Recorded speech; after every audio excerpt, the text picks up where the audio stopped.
श्री वासुदेव के पूजन की महिमा तथा एकादशी को भगवान के मंदिर में जागरण करने का महात्म्य, ब्रह्म राक्षस और चांडाल की कथा। मुनियों ने कहा, महर्षि, हमने भगवान श्री कृष्ण का अद्भुत महात्म्य सुना। वह सब पापों को दूर करने वाला, पुण्यमय, धन्य एवं संसार बंधन का नाश करने वाला है। महामुने, श्री वासुदेव के पूजन में संलग्न रहने वाले मनुष्य उनका विधि पूर्वक भक्ति भाव से पूजन करके किस गति को प्राप्त होते हैं? व्यास जी बोले, मुनिवरों, तुमने बहुत अच्छी बात पूछी है। यह वैष्णवों को सुख देने वाला विषय है। ध्यान देकर सुनो।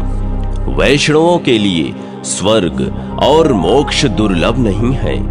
वैष्णव पुरुष जिन जिन दुर्लभ भोगों की अभिलाषा करते हैं, उन सब को प्राप्त कर लेते हैं। जैसे कोई पुरुष कल्प वृक्ष के पास पहुंच जाने पर अपनी इच्छा के अनुसार फल पाता है, उसी प्रकार भगवान श्री कृष्ण से संपूर्ण अभीष्ट वस्तुओं की प्राप्ति होती है।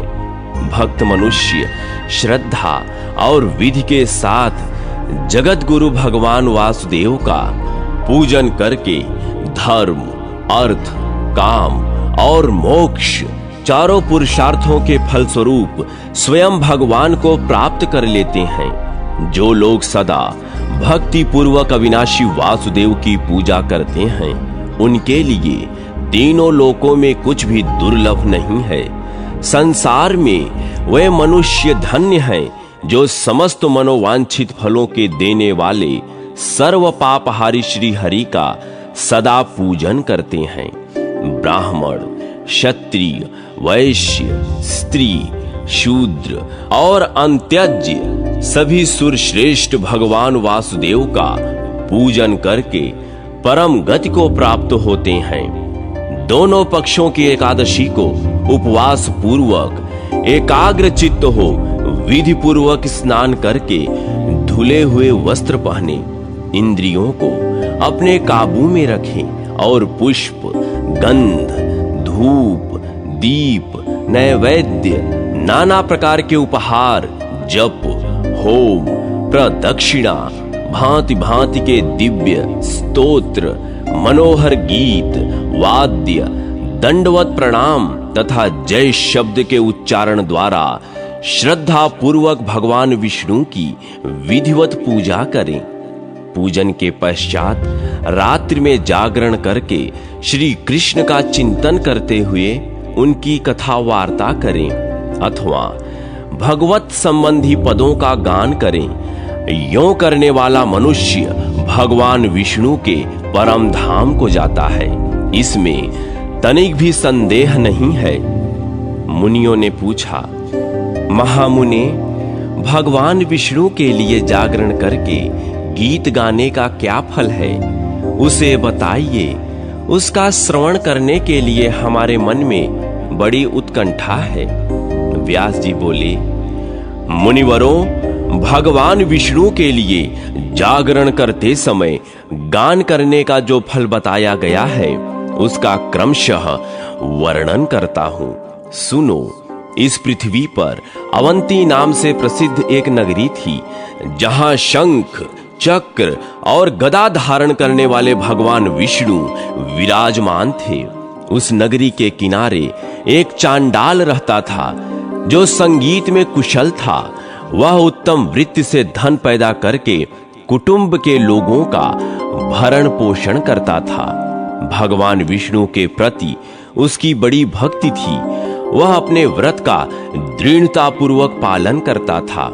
प्रत्येक मास की एकादशी तिथि को वह उपवास करता और भगवान के मंदिर के पास जाकर उन्हें गीत सुनाया करता था। वह गीत भगवान विष्णु के नामों से युक्त और उनकी अवतार कथा से संबंध रखने वाला होता था। गांधार, षडज, निषाद, पंचम और धैवत आदि स्वरों से वह रात्रि जागरण के समय विभिन्न गाथाओं द्वारा श्री विष्णु का यशोगान करता था। द्वादशी को प्रातः काल भगवान को प्रणाम करके अपने घर आता और पहले दामाद, भांजे और कन्याओं को भोजन कराकर पीछे स्वयं सपरिवार भोजन करता था।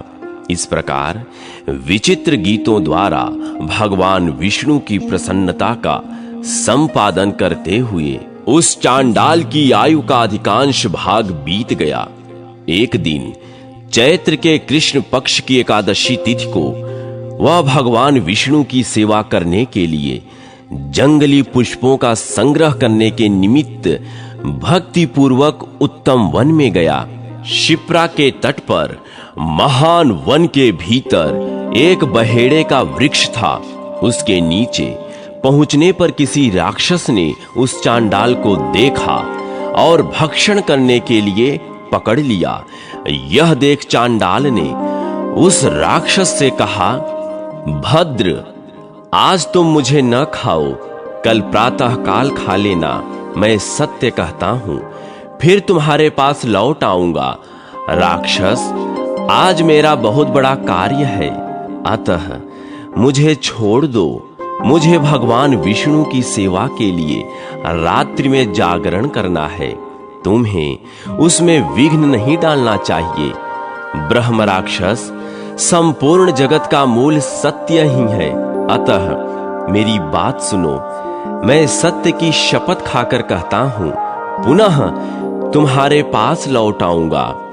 पराई स्त्रियों के पास जाने और पराये धन को हड़प लेने वाले मनुष्यों को जिस पाप की प्राप्ति होती है, ब्रह्म हत्यारे, शराबी और गुरु पत्नी गामी तथा शूद्र जाति स्त्री से संबंध रखने वाले द्विज को जो पाप होता है, कृतघ्न, मित्रघाती, दोबारा ब्याही हुई स्त्री के पति, क्रूरतापूर्ण कर्म करने वाले पुरुष, कृपण तथा वंध्या के अतिथि को जो पाप लगता है, अमावस्या, अष्टमी, षष्ठी और दोनों पक्ष की चतुर्दशी में स्त्री समागम से जो पाप होता है, ब्राह्मण यदि रजस्वला स्त्री के पास जाए अथवा श्राद्ध करके स्त्री समागम करे, उससे जो पाप लगता है, मल भोजन करने पर जिस पाप की प्राप्ति होती है, मित्र की पत्नी के साथ संभोग करने वालों को जो दोष प्राप्त होता है, चुगलखोर, दंभी, मायावी और मधुघाती को जिस पाप की प्राप्ति होती है, ब्राह्मण को कुछ देने की प्रतिज्ञा करके फिर उसे न देने वालों को जो दोष लगता है, स्त्री हत्या, बाल हत्या और मिथ्या भाषण करने वालों को जिस पाप का भागी होना पड़ता है, देवता, वेद, ब्राह्मण, राजा, मित्र और साध्वी स्त्री की निंदा करने से जो पाप होता है, गुरु को झूठा कलंक देने, वन में आग लगाने, गौ की हत्या करने, ब्राह्मणाधम होने और बड़े भाई के अविवाहित रहते स्वयं विवाह कर लेने पर जो पाप लगता है, तथा भ्रूण हत्या करने वाले मनुष्यों को जिस पाप की प्राप्ति होती है, अथवा यहाँ बहुत से शब्दों का वर्णन करने से क्या लाभ। राक्षस, एक भयंकर शपथ सुन लो। यद्यपि वह कहने योग्य नहीं है, तो भी कहता हूं, अपनी कन्या को बेचकर जीविका चलाने वाले, झूठी गवाही देने एवं यज्ञ के अनधिकारी से यज्ञ कराने वाले मनुष्यों को जिस पाप का भागी होना पड़ता है, तथा सन्यासी और ब्रह्मचारी को काम भोग में आसक्त होने पर जिस पाप की प्राप्ति होती है, उक्त सभी पापों से मैं लिप्त हूं, यदि तुम्हारे पास लौटकर न आऊं। चांडाल की यह बात सुनकर ब्रह्म राक्षस को बड़ा विस्मय हुआ। उसने कहा, जाओ, सत्य के द्वारा अपनी की हुई प्रतिज्ञा का पालन करना। राक्षस के यों कहने पर चांडाल फूल लेकर भगवान विष्णु के मंदिर पर आया। उसने सभी फूल ब्राह्मण को दे दिए। ब्राह्मण ने उन्हें जल से धोकर उनके द्वारा भगवान विष्णु का पूजन किया और अपने घर की राह ली। किंतु चांडाल ने मंदिर के बाहर ही भूमि पर बैठकर उपवास पूर्वक गीत गाते हुए रात भर जागरण किया। रात बीती, सवेरा हुआ और चांडाल ने स्नान करके भगवान को नमस्कार किया। फिर अपनी प्रतिज्ञा सत्य करने के लिए वह राक्षस के पास चल दिया। उसे जाते देख किसी मनुष्य ने पूछा, भद्र, कहां जाते हो? चांडाल ने सब बातें कह सुनाई। तब वह मनुष्य फिर बोला, यह शरीर धर्म, अर्थ, काम और मोक्ष चारों पुरुषार्थों का साधन है। अतः विद्वान पुरुष को बड़े यत्न से इसका पालन करना चाहिए। मनुष्य जीवित रहे तो वह धर्म, अर्थ, सुख और श्रेष्ठ मोक्ष गति को प्राप्त कर लेता है। जीवित रहने पर वह कीर्ति का भी उपार्जन करता है। संसार में मरे हुए मनुष्यों की कोई चर्चा नहीं करता। उसकी बात सुनकर चांडाल ने युक्ति युक्त वचनों में उत्तर दिया, भद्र, मैंने शपथ खाई है, अतः सत्य को आगे करके राक्षस के पास जाता हूं। तब उस मनुष्य ने फिर कहा, साधो, तुम ऐसी मूर्खता क्यों करते हो? क्या तुमने मनु जी का यह वचन नहीं सुना है? गौ, स्त्री और ब्राह्मण की रक्षा के लिए विवाह के समय रथ के प्रसंग में प्राण, संकट काल में सर्वस्व का अपहरण होते समय इन 5 अवसरों पर असत्य भाषण से पाप नहीं लगता। उस मनुष्य का कथन सुनकर चांडाल ने पुनः उत्तर दिया, आपका कल्याण हो।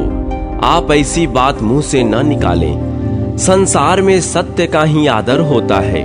भूतल पर जो कुछ भी सुख सामग्री है वह सत्य से ही प्राप्त होती है। सत्य से ही सूर्य तपता है। सत्य से ही जल में रस की स्थिति है। सत्य से ही आग जलती और सत्य से ही वायु चलती है। मनुष्यों को सत्य से ही धर्म, अर्थ, काम और दुर्लभ मोक्ष की प्राप्ति होती है। अतः सत्य का परित्याग न करें। लोक में सत्य ही परब्रह्म है। यज्ञों में भी सत्य ही सबसे उत्तम है तथा सत्य स्वर्ग से आया हुआ है। इसलिए सत्य को कभी नहीं छोड़ना चाहिए। यों कहकर वह चांडाल उस मनुष्य को चुप कराकर उस स्थान पर गया जहां प्राणियों का वध करने वाला ब्रह्म राक्षस रहता था। चांडाल को आया देख ब्रह्म राक्षस के नेत्र आश्चर्य से चकित हो उठे। उसने सिर हिलाकर कहा, महाभाग, तुम्हें साधुवाद। तुम वास्तव में सत्य वचन का पालन करने वाले हो। तुम तो सत्य स्वरूप हो। मैं तुम्हें चांडाल नहीं मानता। तुम्हारे इस कर्म से मैं तुम्हें पवित्र ब्राह्मण समझता हूं। तुम्हारे मुख में कल्याण का निवास है। अब मैं तुमसे धर्म संबंधी कुछ बातें पूछता हूं। बताओ, तुमने भगवान विष्णु के मंदिर में कौन सा कार्य किया? मातंग ने कहा, सुनो, मैंने मंदिर के नीचे बैठकर भगवान के सामने मस्तक झुकाया और उनका यशोगान करते हुए सारी रात जागरण किया। ब्रह्म राक्षस ने फिर पूछा, बताओ, तुम्हें इस प्रकार भक्ति पूर्वक विष्णु मंदिर में जागरण करते कितना समय व्यतीत हो गया? चांडाल ने हंसकर कहा, राक्षस, मुझे प्रत्येक मास की एकादशी को जागरण करते 20 वर्ष व्यतीत हो गए। यह सुनकर ब्रह्म राक्षस ने कहा, साधो, अब मैं तुमसे जो कुछ कहता हूं वह करो। मुझे 1 रात के जागरण का फल अर्पण करो। महाभाग, ऐसा करने से तुम्हें छुटकारा मिल जाएगा। अन्यथा मैं 3 बार सत्य की दुहाई देकर कहता हूं कि तुम्हें कदापि नहीं छोड़ूंगा। यों कहकर वह चुप हो गया। चांडाल ने कहा, निशाचर, मैंने तुम्हें अपना शरीर अर्पित कर दिया है, अतः अब दूसरी बात करने से क्या लाभ? तुम मुझे इच्छानुसार खा जाओ। तब राक्षस ने फिर कहा, अच्छा, रात के 2 ही पहर के जागरण और संगीत का पुण्य मुझे दे दो, तुम्हें मुझ पर कृपा करनी चाहिए। यह सुनकर चांडाल ने राक्षस से कहा, यह कैसी बेसिर पैर की बात करते हो? मुझे इच्छा अनुसार खा लो, मैं तुम्हें जागरण का पुण्य नहीं दूंगा। चांडाल की बात सुनकर ब्रह्म राक्षस ने कहा, भाई, तुम तो अपने धर्म कर्म से सुरक्षित हो। कौन ऐसा अज्ञानी और दुष्ट बुद्धि का पुरुष होगा जो तुम्हारी ओर देखने, तुम पर आक्रमण करने अथवा तुम्हें पीड़ा देने का साहस कर सके? दीन, पापग्रस्त, विषय विमोहित, नरक पीड़ित और मूढ़ जीव पर साधु पुरुष सदा ही दयालु रहते हैं। महाभाग, तुम मुझ पर कृपा करके एक ही याम के जागरण का पुण्य दे दो अथवा अपने घर को लौट जाओ। चांडाल ने फिर उत्तर दिया, न तो मैं अपने घर लौटूंगा और न तुम्हें किसी तरह एक याम के जागरण का पुण्य ही दूंगा। यह सुनकर ब्रह्म राक्षस हंस पड़ा और बोला, भाई, रात्रि व्यतीत होते समय जो तुमने अंतिम गीत गाया हो उसी का फल मुझे दे दो और पाप से मेरा उद्धार करो। तब चांडाल ने उससे कहा, यदि तुम आज से किसी प्राणी का वध न करो तो मैं तुम्हें अपने पिछले गीत का पुण्य दे सकता हूं, अन्यथा नहीं। बहुत अच्छा कहकर ब्रह्म राक्षस ने उसकी बात मान ली। तब चांडाल ने उसे आधे मुहूर्त के जागरण और गान का फल दे दिया। उसे पाकर ब्रह्म राक्षस ने चांडाल को प्रणाम किया और प्रसन्न होकर तीर्थों में श्रेष्ठ पृथुदक तीर्थ की ओर चल दिया। वहां निराहार रहने का संकल्प लेकर ब्रह्म राक्षस ने प्राण त्याग दिया। उस गीत के फल से पुण्य की वृद्धि होने के कारण उसका उस राक्षस योनि से उद्धार हो गया। पृथुदक तीर्थ के प्रभाव से दुर्लभ ब्रह्मलोक में जाकर उसने 10,000 वर्षों तक वहां निर्भय निवास किया। अंत में वह जितेंद्रिय ब्राह्मण हुआ और उसे पूर्व जन्म का स्मरण बना रहा। अब चांडाल की शेष कथा कहता हूं, सुनो। राक्षस के चले जाने पर वह बुद्धिमान एवं संयमी चांडाल अपने घर आया। उस घटना से चांडाल के मन में बड़ा वैराग्य हुआ। उसने अपनी पत्नी की रक्षा का भार पुत्रों पर डाल दिया और स्वयं पृथ्वी की परिक्रमा आरंभ कर दी। गोका मुख से लेकर जहां भगवान स्कंद के दर्शन होते हैं वहां तक गया। स्कंद का दर्शन करके वह धारा नगरी में गया। वहां भी प्रदक्षिणा करके वह पर्वतों में श्रेष्ठ विंध्याचल पर्वत पर जाकर पाप मोचन तीर्थ में पहुंचा। वहां उस चांडाल ने स्नान किया जो सब पापों को दूर करने वाला है, फिर पाप रहित हो उत्तम गति को प्राप्त हुआ।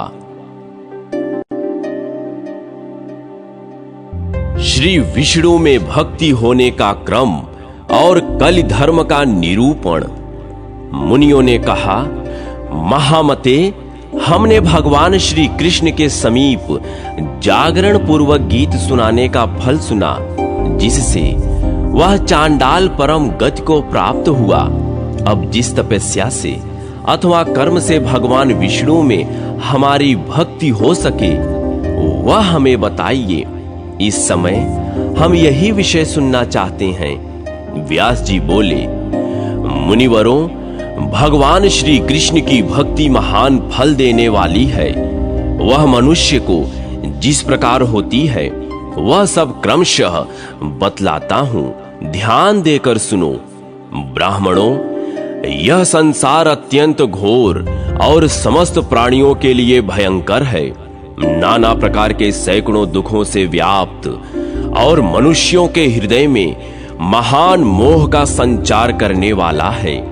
इस जगत में पशु पक्षी आदि हजारों योनियों में बारंबार जन्म लेने के पश्चात देहधारी जीव कभी किसी प्रकार मनुष्य का जन्म पाता है। मनुष्यों में भी ब्राह्मणत्व, ब्राह्मणत्व में भी विवेक, विवेक से भी धर्मनिष्ठ बुद्धि और बुद्धि से भी कल्याणमय मार्गों का ग्रहण होना अत्यंत दुर्लभ है। मनुष्यों के पूर्व जन्म का संचित पाप जब तक नष्ट नहीं हो जाता तब तक जगन्मय भगवान वासुदेव में उनकी भक्ति नहीं होती। अतः ब्राह्मणों, श्री कृष्ण में जिस प्रकार भक्ति होती है वह सुनो। अन्य देवताओं के प्रति मनुष्य की जो मन, वाणी और क्रिया द्वारा तद्गत चित्त से भक्ति होती है, उससे यज्ञ में उसका मन लगता है। फिर वह एकाग्र चित्त होकर अग्नि की उपासना करता है। अग्निदेव के संतुष्ट होने पर भगवान भास्कर में उसकी भक्ति होती है। तब से वह निरंतर सूर्य देव की आराधना करने लगता है।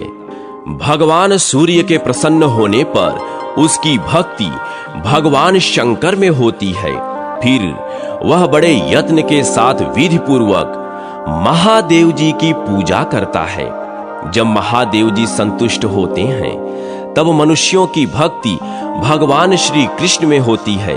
तब वह वासुदेव संज्ञक अविनाशी भगवान जगन्नाथ का पूजन करके भोग और मोक्ष दोनों प्राप्त कर लेता है। मुनियों ने पूछा, महामुने, संसार में जो अवैष्णव मनुष्य देखे जाते हैं वह श्री विष्णु का पूजन क्यों नहीं करते? इसका कारण बतलाइए। व्यास जी बोले, मुनिवरों, इस संसार में दो प्रकार के भूत सर्ग विख्यात हैं, एक आसुर और दूसरा दैव। पूर्व काल में इन दोनों की सृष्टि ब्रह्मा जी ने ही की थी।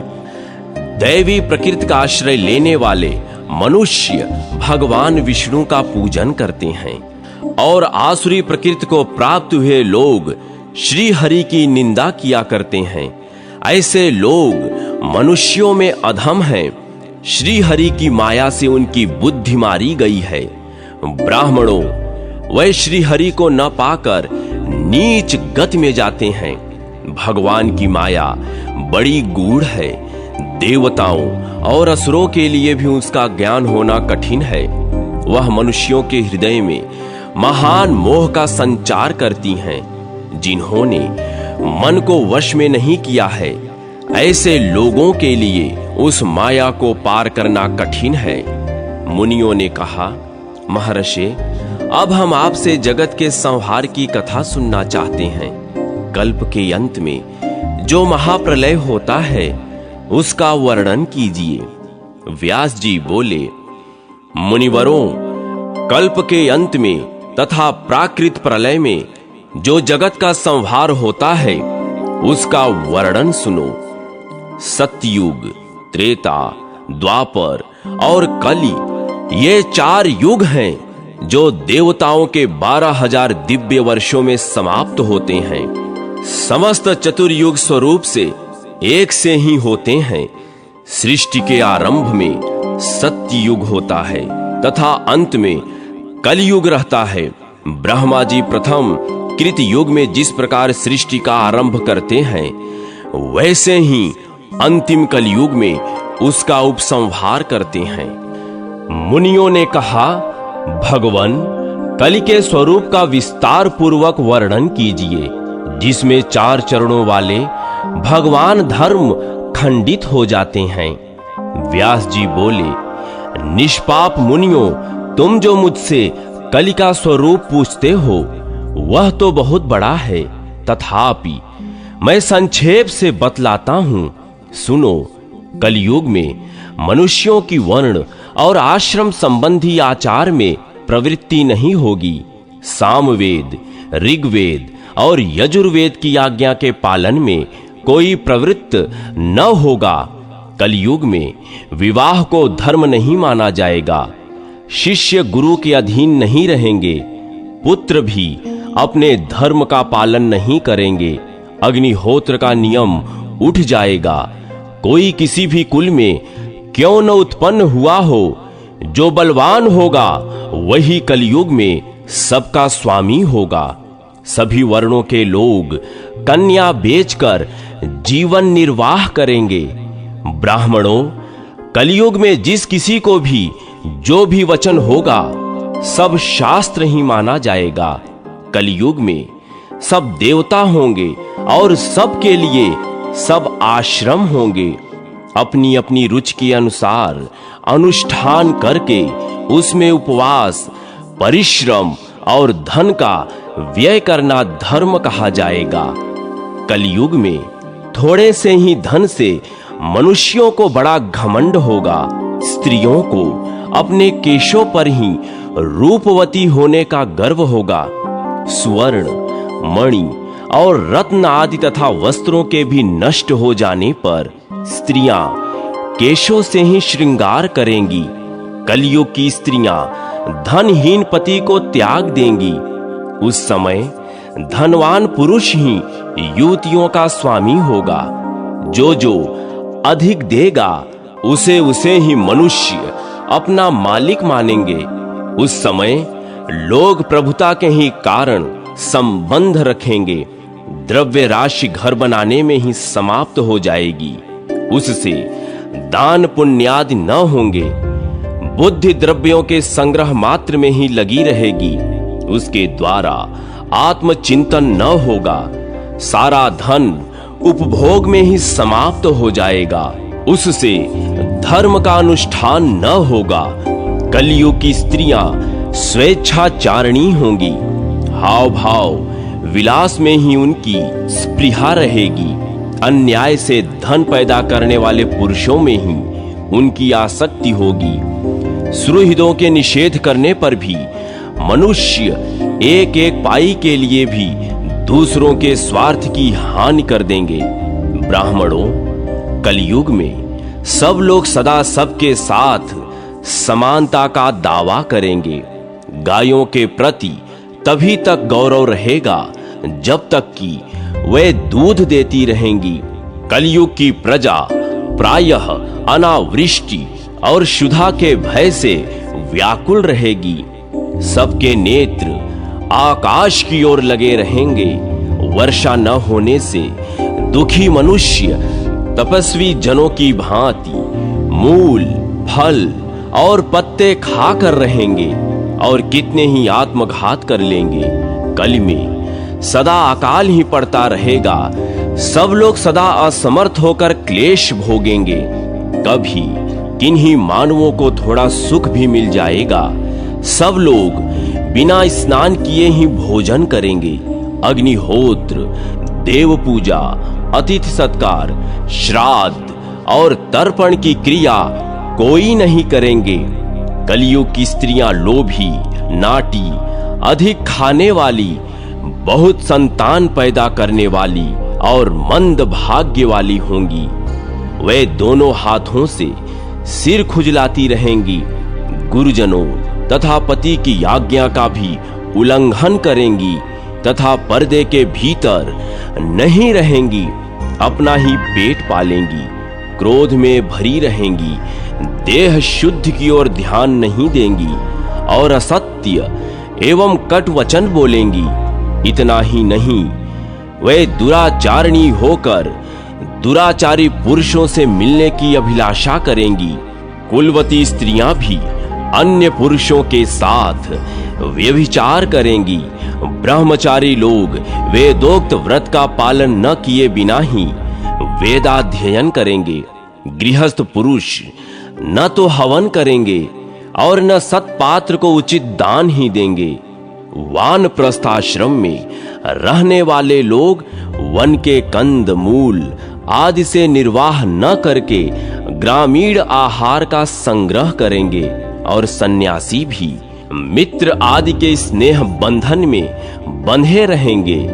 कलयुग आने पर राजा लोग प्रजा की रक्षा नहीं करेंगे, अपितु कर लेने के बहाने प्रजा के ही धन का अपहरण करने वाले होंगे। उस समय जिस जिसके पास हाथी, घोड़े और रथ होंगे वही वही राजा होगा और जो जो निर्बल होंगे वे ही सेवक होंगे। वैश्य लोग कृषि, वाणिज्य आदि अपने कर्मों को छोड़कर शूद्र वृत्ति से रहेंगे, शिल्प कर्म से जीवन निर्वाह करेंगे। इसी प्रकार शूद्र भी संन्यास का चिन्ह धारण करके भिक्षा पर जीवन निर्वाह करेंगे। वे अधम मनुष्य संस्कारहीन होते हुए भी लोगों को ठगने के लिए पाखंड वृत्ति का आश्रय लेंगे। दुर्भिक्ष और कर की पीड़ा से अत्यंत उपद्रवग्रस्त होकर प्रजाजन ऐसे देशों में चले जाएंगे जहां गेहूं और जौ आदि की अधिकता होगी। उस समय वेद मार्ग का लोप, पाखंड की अधिकता और अधर्म की वृद्धि होने से लोगों की आयु बहुत थोड़ी होगी। कलयुग में 5, 6 अथवा 7 वर्ष की स्त्री और 8, 9 या 10 वर्ष के पुरुषों के ही संतानें होने लग जाएंगी। 12 वर्ष की अवस्था में ही बाल सफेद होने लगेंगे। घोर कलयुग आने पर कोई मनुष्य 20 वर्ष तक जीवित नहीं रहेगा। उस समय लोग मंद बुद्धि, व्यर्थ चिन्ह धारण करने वाले और दुष्ट अंतःकरण वाले होंगे। अतः वे थोड़े ही समय में नष्ट हो जाएंगे। ब्राह्मणों, जब जब इस जगत में पाखंड वृत्ति दृष्टिगोचर होने लगे, तब तब विद्वान पुरुषों को कलयुग की वृद्धि का अनुमान करना चाहिए। जब जब वैदिक मार्ग का अनुसरण करने वाले साधु पुरुषों की हानि हो, तब तब बुद्धिमान पुरुषों को कलयुग की वृद्धि का अनुमान करना चाहिए।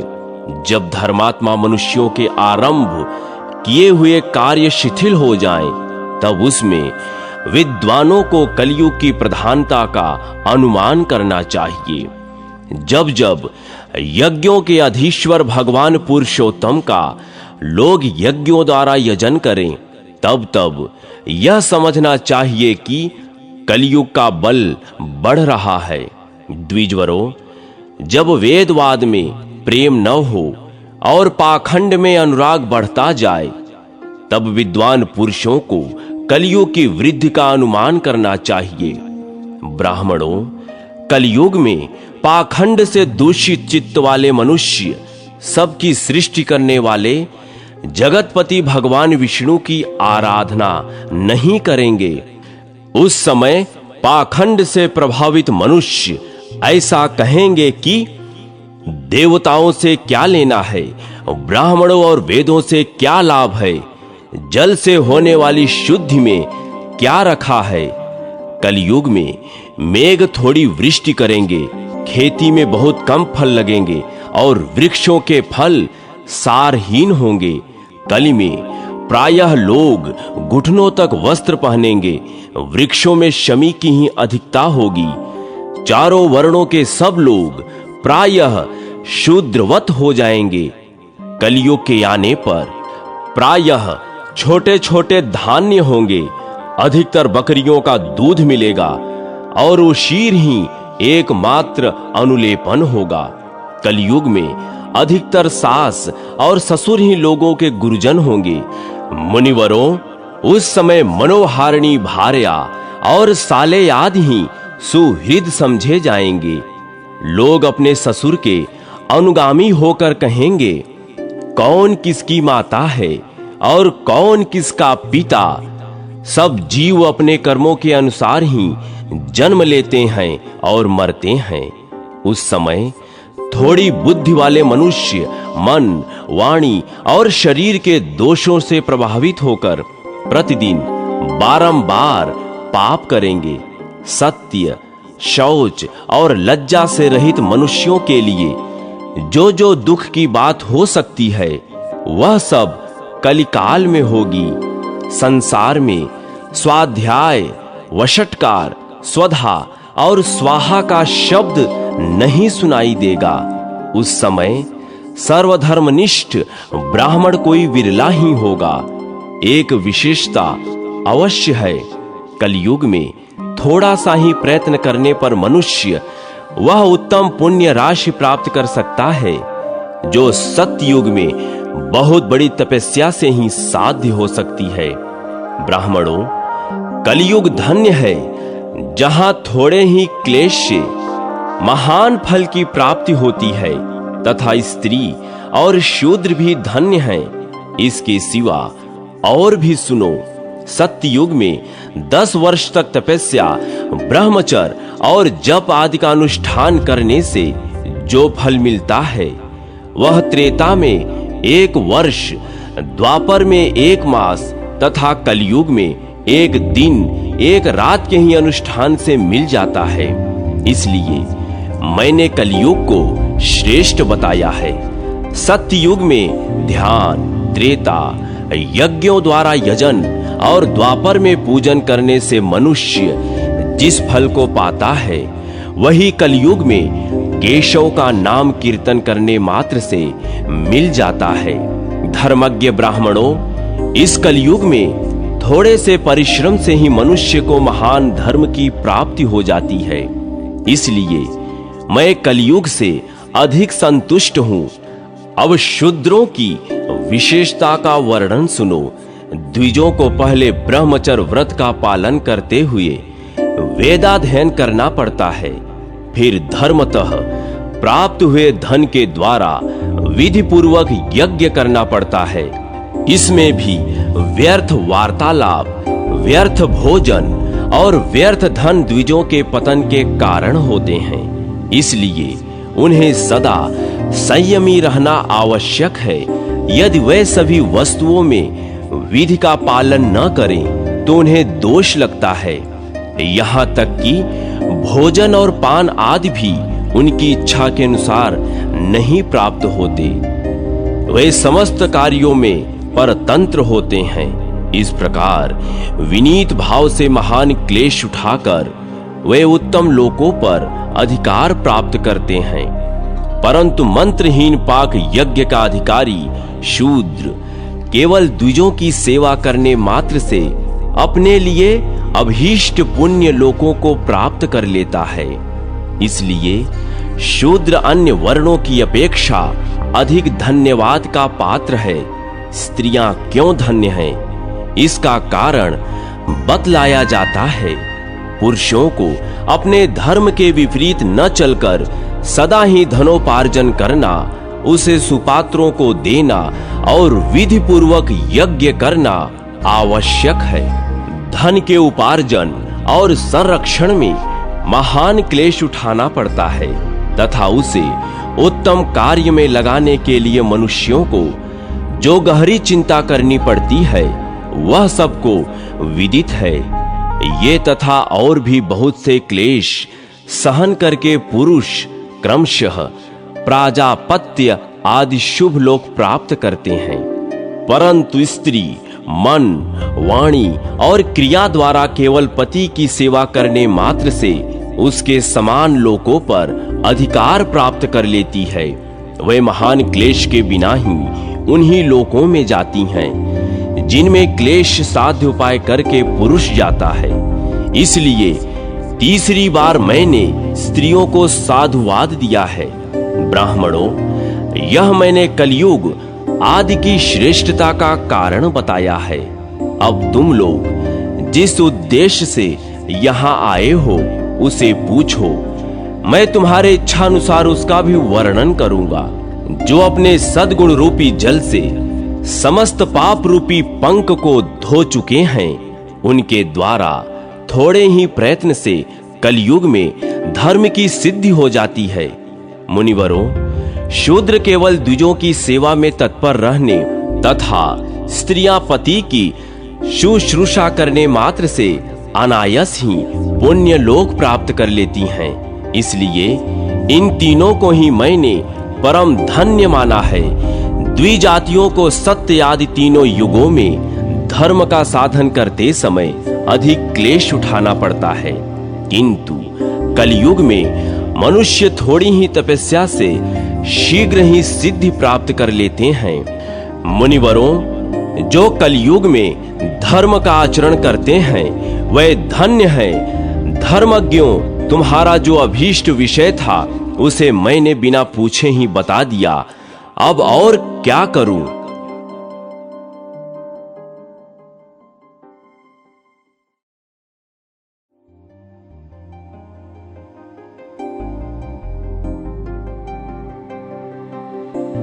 युगांत काल की अवस्था का निरूपण।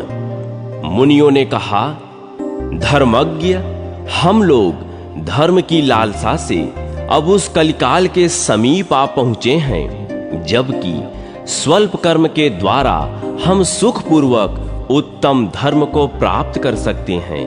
अब जिन निमित्तों से धर्म का नाश और त्रास एवं उद्वेग करने वाले युगांत काल की उपस्थिति जानी जाए, उसे बताने की कृपा करें। व्यास जी बोले, ब्राह्मणों, युगांत काल में प्रजा की रक्षा न करके केवल कर लेने वाले राजा होंगे।